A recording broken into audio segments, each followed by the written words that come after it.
یہ شہباز شریف ہے، دیکھ لو، یہ قوم آج انقلاب کے لیے تیار ہے۔ ان کو اس طرح کی گولیاں اب وہ نہیں لیں گی کہ اپنے اشتہارات میں تصویریں دے دے کہ دونوں بھائیوں کی تصویریں کہ جی ساری ترقی اشتہارات میں ہوئی، اربوں روپے کے قوم کے پیسے کے اپنے پبلسٹی کے دینے کے لیے۔ اس سے اب قوم بیوقوف نہیں بنے گی۔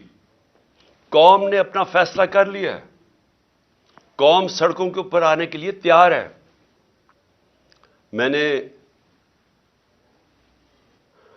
جب سے میری حکومت گئی، میں نے تب فیصلہ کیا کہ ملک کے حالات ایسے نہیں کہ میں اپنے ملک میں کوئی نقصان پہنچاؤں اپنے ملک کو۔ میں نے ساری جو اپنی جدوجہد کی 10 اپریل کے بعد، وہ ساری آئین اور قانون کے بیچ میں کی۔ ہماری پوری کوشش یہ تھی کہ ہمارے ملک کو ہماری جدوجہد سے نقصان نہ پہنچے، ہماری حقیقی آزادی کی جدوجہد سے، کہ جس طرح غداری کی گئی اس قوم سے، جو میر جعفر اور میر صادق اس قوم کے تھے، جنہوں نے ملک کو ایک چلتی ہوئی اکانومی کو گرا کے اور آج گھٹنوں پہ کھڑا کر پاکستان گھٹنوں پہ ہے۔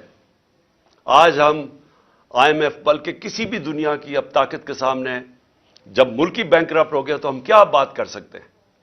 یہ آپ کی اور آپ غداروں کی ذمہ داری ہے۔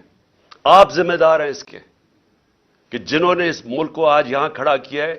انڈسٹری بند ہو گئی ہے، ہر روز لوگ بے روزگار ہو رہے ہیں۔ فیصل آباد جا کے دیکھیں، جدھر مزدور نہیں ملتا تھا، آج وہاں حالات دیکھیں۔ ایک طرف بے روزگاری بڑھ رہی ہے، دوسری طرف مہنگائی بڑھ رہی ہے۔